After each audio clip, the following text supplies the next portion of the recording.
बिस्मिल्लाहिर्रहमानिर्रहीम। आज का टॉपिक कुछ बोर्ड्स के टेक्स्ट बुक्स में है और कुछ बोर्ड्स में नहीं। ये है स्पेक्ट्रम का टॉपिक, एटॉमिक स्पेक्ट्रम और उसके टाइप्स। सबसे पहले मैं ये एक्सप्लेन करता हूँ कि बोहर के मॉडल के दरमियान डिफ़ेक्ट्स से पहले, बोहर के मॉडल के डिफ़ेक्ट्स को डिस्कस करने से पहले बुक में अगर स्पेक्ट्रम का टॉपिक है तो इसका लॉजिक क्या बनता है। Why is it placed here, क्या इसका कोई लिंक बन रहा है बोहर के मॉडल के साथ या आगे के टॉपिक्स के साथ। जी हाँ, बिल्कुल लिंक बन रहा है। एक तो याद रखें, बोहर के मॉडल में जो डिफ़ेक्ट्स थे उन डिफ़ेक्ट्स में दो डिफ़ेक्ट्स में स्पेक्ट्रम का वर्ड आएगा, तो लिहाजा ये बोहर के मॉडल के साथ रिलेटेड है। दूसरी बात ये कि जो एटॉमिक स्पेक्ट्रा है, जो एटम्स स्पेक्ट्रा बनाते हैं, एटॉमिक स्पेक्ट्रम बिल्कुल एटम का फिंगरप्रिंट है। जिस तरह से हम एक फिंगरप्रिंट से एक शख्स को आइडेंटिफाई करते हैं, दुनिया में वो कहीं पर भी हों, इसी तरह से आप एटॉमिक स्पेक्ट्रा से पीरियोडिक टेबल के हर एलिमेंट को आइडेंटिफाई कर सकते हैं कि ये स्पेक्ट्रम को देख कर के आप बता सकते हैं कि ये सोडियम है, ये पोटाशियम है, ये हाइड्रोजन है। ना सिर्फ आप एटॉमिक स्पेक्ट्रा से एलिमेंट्स आइडेंटिफाई कर सकते हैं, बल्कि उनके shell, sub shell, orbital, electrons के स्पिन तक को आप विजुअलाइज कर सकते हैं through atomic spectra. So atomic spectra for elements like fingerprints, right. So इस तरह से ये एक रिलेटेड टॉपिक है। व्हाट इज़ स्पेक्ट्रम देखते हैं। जब हम ऑर्डिनरी लाइट पास करते हैं प्रिज्म में से, और जब आप लाइट पास करते हैं प्रिज्म में से, ये है प्रिज्म, तो प्रिज्म लाइट को डिस्पर्स करता है अपने इंडिविजुअल कंपोनेंट्स में। तो प्रिज्म में से पास होकर लाइट डिस्पर्स होगी, ये लाइट डिस्पर्स होगी। अगर आप इसके बिहाइंड एक स्क्रीन रखें तो स्क्रीन के ऊपर आपको कलर्स का एक पैटर्न मिलेगा। किस पैटर्न में कलर्स आपको मिलेंगे? देखिए पैटर्न ये होगा। अगर ये विजिबल लाइट है, ऑर्डिनरी लाइट है, तो आपको 7 कलर्स मिलेंगे। Violet, indigo, blue, green, yellow, orange, red, ये डिफरेंट कलर्स आपको स्क्रीन पर दिखाई देंगे। इन कलर्स के इस पैटर्न को हम स्पेक्ट्रम कहते हैं। तो स्पेक्ट्रम को आप कैसे डिफाइन करते हैं? A band of different colours obtained on the screen after dispersion of light through the prism is known as spectrum। अब एक प्रिंसिपल याद रखें, जिस कलर का वेवलेंथ जितना कम होगा, जितना वेवलेंथ कम होगा वो उतना ही ज़्यादा बेंड होगा, उसकी डिग्री ऑफ बेंडिंग ज़्यादा होगी। जितना वेवलेंथ ज़्यादा होगा वो कम बेंड होगा। सो वेवलेंथ और बेंडिंग का रेसिप्रोकल रिलेशन है। सो आपने क्या याद रखना है कि बेंडिंग ऑफ लाइट, ये bending of a colour of light is reciprocal to wavelength. थोड़ा सा मैं रिलेट करता हूँ, एनर्जी, वेवलेंथ, फ्रीक्वेंसी, ये डिफरेंट टर्म्स हम यूज़ करते हैं लाइट के केस में या किसी भी इलेक्ट्रोमैग्नेटिक रेडिएशन के केस में। आपने एक सिंपल रिलेशन याद रखना है, जिस लाइट का की एनर्जी ज़्यादा होगी, एनर्जी ज़्यादा, तो फ्रीक्वेंसी ज़्यादा होगी, वेवलेंथ कम होगा। हमने रिलेशन प्लांक्स क्वांटम मॉडल में भी डिस्कस किया है। एनर्जी ज़्यादा, फ्रीक्वेंसी ज़्यादा, वेवलेंथ कम। तो यहाँ का पॉइंट क्या है? इसका वेवलेंथ जितना कम होगा वो उतना ही ज़्यादा बेंड होगा। वेवलेंथ कम होने का मतलब है एनर्जी ज़्यादा है। इसका वेवलेंथ जितना ज़्यादा होगा उतना ही वो कम बेंड होगा।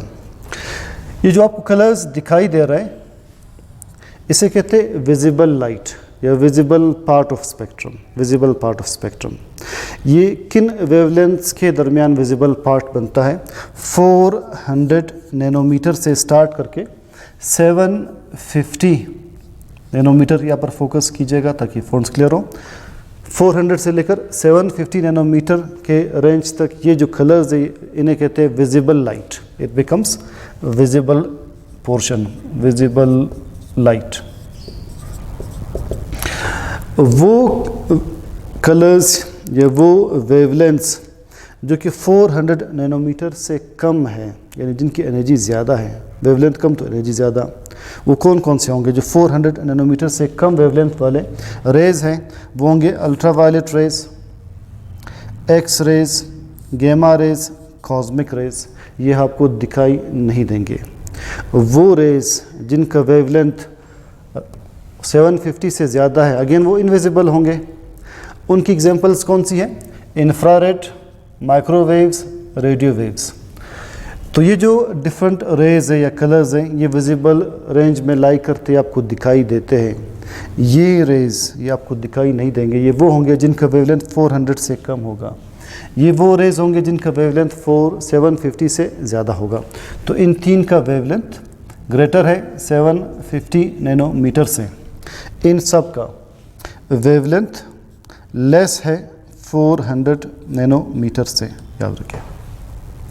अब स्पेक्ट्रम के मेनली हम दो टाइप्स बनाते हैं। सेकेंडरी फिजिक्स में आप तीन टाइप्स पढ़ेंगे, continuous spectrum, line spectrum, band spectrum. यहाँ पर हम दो टाइप्स पढ़ रहे हैं, कंटिन्यूस स्पेक्ट्रम, लाइन स्पेक्ट्रम। एक ऐसा स्पेक्ट्रम कि जिसमें कलर्स मर्ज हो आपस में, जब कलर्स आपस में मिक्स हो रहे हो, मर्ज हो रहे हो, उसे कहते हैं कंटिन्यूस स्पेक्ट्रम। जो रेनबो है वो कंटिन्यूस स्पेक्ट्रम है। तो याद रखें, सनलाइट का स्पेक्ट्रम कंटिन्यूस स्पेक्ट्रम होगा। किसी सॉलिड को हीट कर ले, उतना हीट कर ले कि उससे लाइट एमिट होने लगे, फिर उस लाइट का स्पेक्ट्रम कंटिन्यूस स्पेक्ट्रम होगा। हम इसे कहते हैं इनकैंडिसेंट सॉलिड्स, इनकैंडिसेंट सॉलिड्स, उनका स्पेक्ट्रम कंटिन्यूस होगा। यानी वो सॉलिड्स जिनको हीट करने पर वो लाइट एमिट करना शुरू कर दें, उनका स्पेक्ट्रम कंटिन्यूस होगा। एक ऐसा स्पेक्ट्रम कि जिसमें हर कलर आपको अलग अलग लाइन के तौर पर दिखाई दे, कलर्स आपस में मिक्स ना हो, इसे कहते हैं लाइन स्पेक्ट्रम। गैसेस का स्पेक्ट्रम लाइन स्पेक्ट्रम है। आप लिक्विड को वेपोराइज कर ले, यानी वेपर्स बन जाएंगे, वेपर्स का स्पेक्ट्रम लाइन स्पेक्ट्रम होगा। जो पहले से गैस है उसका स्पेक्ट्रम लाइन स्पेक्ट्रम होगा। एटॉमिक स्पेक्ट्रा लाइन स्पेक्ट्रा होते हैं। तो रदरफोर्ड के मॉडल में एक डिफेक्ट यही था, रदरफोर्ड ने कहा कि एटॉमिक स्पेक्ट्रा कंटिन्यूस होते हैं, जबकि इनफैक्ट एटॉमिक स्पेक्ट्रा हमेशा लाइन स्पेक्ट्रम होते हैं। एटॉमिक स्पेक्ट्रम कैसे बनता है? आप किसी भी एटम को हीट कर लें या गैसियस मीडियम में से एक्स रेस पास कर ले, कोई रेस पास कर ले इस तरह से कि वो एटम्स आयोनाइज हो, इलेक्ट्रॉन्स लूज करें। वो इलेक्ट्रॉन्स जब वापस इसी एटम में रिटर्न करते हैं, जब इलेक्ट्रॉन्स वापस एटम्स में रिटर्न करते हैं आयोनाइजेशन के बाद, तो लाइट एमिट होती है। इस लाइट को अगर आप प्रिज्म में से पास कर ले, स्पेक्ट्रोमीटर के प्रिज्म में से पास कर ले, तो पीछे एक पैटर्न बनेगा। इस पैटर्न को हम कहते हैं एटॉमिक स्पेक्ट्रम। तो अगर आप किसी भी एटम को हीट कर ले या रेस के ज़रिए आयोनाइज कर ले, तो इलेक्ट्रॉन्स रिटर्न करते वक्त लाइट एमिट करते, उन लाइट का स्पेक्ट्रम होगा एटॉमिक स्पेक्ट्रम। ये जो एटॉमिक स्पेक्ट्रम है ये हर एलिमेंट का डिफरेंट है और ये हर एलिमेंट को आइडेंटिफाई करने में हेल्प करता है हमें। अब हमने देखना है एटॉमिक स्पेक्ट्रा के क्या टाइप्स है। एटॉमिक स्पेक्ट्रा के दो टाइप्स हैं। एटॉमिक स्पेक्ट्रा के दो टाइप्स हैं, line absorption spectrum, line emission spectrum. Atomic spectra हमेशा लाइन स्पेक्ट्रा होंगे। इनके दो टाइप से, line absorption, line emission spectrum. इनको बुक की एक्सप्लेनेशन के मुताबिक मैं सिंप्लीफाई करने की कोशिश करता हूँ। देखिए, हम यहाँ पर एक एटम कंसिडर करते हैं, ये एक एटम कंसिडर कर लें। इस एटम के ऊपर हम 7 रेस फोकस करते हैं, 1 2 3 4 5 6 7 रेज हमने इसके ऊपर फोकस किए, 1 2 3 4 5 6 7। अब ये 3 रेज एब्जॉर्ब कर लेता है, 3 4 5 एब्जॉर्ब कर लेता है। सपोज ये 3 4 5 ये 3 रेज एब्जॉर्ब कर लेता है। उन रेज की एनर्जी एब्जॉर्ब करके ये इलेक्ट्रॉन यहाँ से हायर शेल में जाएगा। 3 रेज की एनर्जी इसने एब्जॉर्ब की। जिन रेस को एब्जॉर्ब नहीं कर रहा, लाइक 1 2 6 7, वो यहाँ से पास होंगे 1 2 6 7। ये एब्जॉर्ब नहीं हो रहे तो यहाँ से पास होकर स्क्रीन के ऊपर अपीयर होंगे और एक पैटर्न बना देंगे। अब ये जो पैटर्न बनेगा स्क्रीन के ऊपर, इसे हम कहते हैं line absorption spectrum. Line spectrum इसलिए हम कह रहे हैं कि पैटर्न लाइंस के फॉर्म में अपेयर हो रहा है। एब्जॉर्प्शन का वर्ड इसलिए यूज़ कर रहे हैं कि इस वक्त इवेंट क्या हो रहा है। इवेंट को आपने देखना है। इवेंट ये हो रहा है कि इलेक्ट्रॉन रेज एब्जॉर्ब कर रहा है। तो चूंकि इवेंट एब्जॉर्प्शन का हो रहा है तो हम इसे कहेंगे line absorption spectrum. So the spectrum of radiations from which some particular radiations have been absorbed is known as line absorption spectrum। ये कब बनेगा?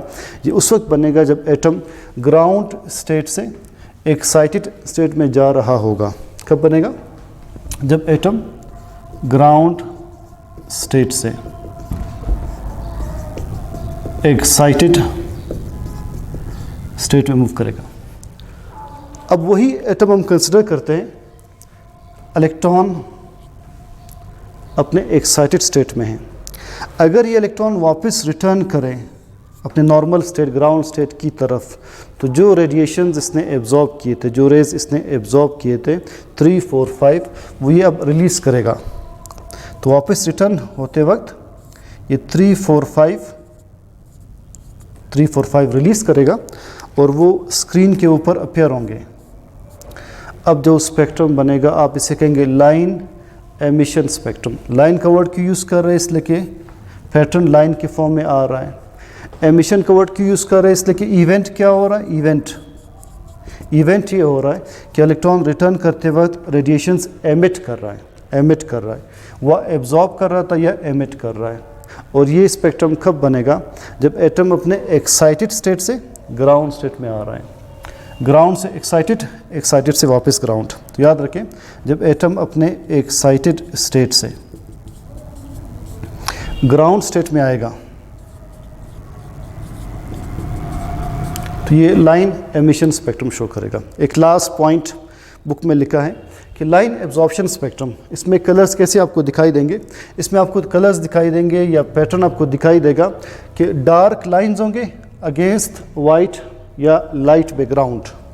Dark lines against bright background.